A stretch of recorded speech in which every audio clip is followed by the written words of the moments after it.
Étudier au Canada pour immigrer. Cette stratégie fonctionne-t-elle encore? De nombreux étudiants pensent qu'obtenir un permis d'études garantit automatiquement la résidence permanente. Ce n'est plus le cas.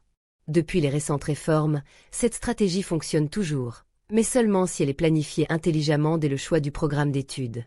Dans cette vidéo, découvrons les décisions qui peuvent faire la différence entre un projet qui réussit et un projet qui s'arrête après les études. Le Canada permet à un étudiant international d'obtenir un permis d'études, de suivre une formation admissible dans un établissement désigné, puis, sous certaines conditions, de demander un permis de travail post-diplôme, aussi appelé PTPD. En anglais, il est connu sous le nom de Post-Graduation Work Permit, ou PGWP. Cette expérience professionnelle canadienne peut ensuite faciliter une demande de résidence permanente, notamment par entrée express, la catégorie de l'expérience canadienne ou un programme provincial. Pourquoi cette stratégie reste-t-elle populaire? Parce qu'elle permet d'acquérir une expérience canadienne, de développer un réseau professionnel et d'améliorer son profil pour une future demande de résidence permanente. Mais elle exige une bonne préparation et ne garantit aucun résultat. Première étape, choisir le bon programme d'études. Tous les programmes ne donnent plus automatiquement accès au permis de travail post-diplôme.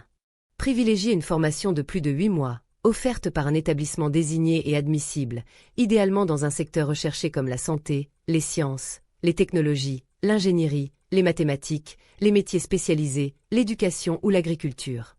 Choisissez également un programme cohérent avec votre parcours. Une formation sans lien avec votre expérience peut fragiliser votre demande de permis d'études. Deuxième étape, obtenir l'autorisation provinciale. Dans la majorité des provinces, une lettre d'attestation provinciale, aussi appelée PAL, est désormais obligatoire avant de demander un permis d'études. Au Québec, cette exigence correspond au certificat d'acceptation du Québec, connu sous le sigle CAQ. Sans cette autorisation, lorsque celle-ci est requise, votre demande ne pourra pas être traitée.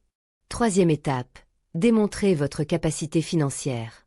Vous devez prouver que vous disposez de ressources suffisantes pour payer vos études, votre logement et vos dépenses de subsistance. Ces fonds doivent être disponibles, justifiés et appuyés par un historique bancaire cohérent. Des dépôts importants effectués juste avant la demande peuvent entraîner des vérifications supplémentaires. Quatrième étape, obtenir le permis d'études. Vous devrez notamment présenter une lettre d'acceptation, démontrer votre capacité financière, respecter les conditions du permis et, dans certains cas, passer un examen médical. La lettre de motivation est essentielle. Elle doit expliquer pourquoi vous avez choisi ce programme, cet établissement et en quoi cette formation s'inscrit dans votre projet professionnel. Une lettre personnalisée est toujours plus convaincante qu'un modèle trouvé sur Internet. Cinquième étape, obtenir le permis de travail post-diplôme. À la fin de vos études, si vous êtes admissible, vous pourrez demander un permis de travail pouvant aller jusqu'à 3 ans. L'objectif est d'acquérir une expérience professionnelle qualifiée au Canada afin de renforcer votre future demande de résidence permanente. Sixième étape, préparer votre résidence permanente.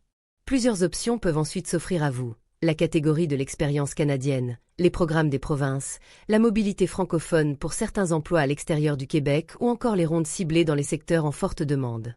Le meilleur parcours dépend toujours de votre profil. Quels sont les principaux pièges à éviter? Le premier consiste à choisir un programme non admissible au permis de travail post-diplôme. Le deuxième est de sous-estimer le coût réel du projet.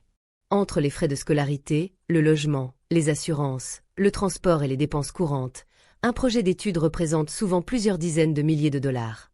Le troisième est de croire que le permis de travail post-diplôme garantit automatiquement la résidence permanente. C'est faux.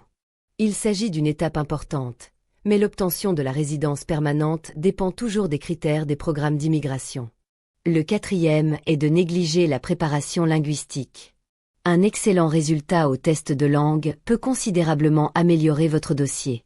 Enfin, le cinquième piège est de ne pas respecter les conditions de votre permis d'études ou de travail, ce qui peut compromettre l'ensemble de votre projet. Vous souhaitez savoir si votre projet d'études constitue réellement une bonne stratégie vers la résidence permanente? Vous hésitez entre plusieurs établissements, plusieurs programmes ou plusieurs provinces. Inacan Service peut analyser votre profil et vous aider à construire une stratégie adaptée à votre projet. Réservez dès maintenant votre rencontre découverte gratuite de 15 minutes, sans engagement et entièrement confidentiel. Inacan Service. Du rêve au projet. Du projet à la réussite.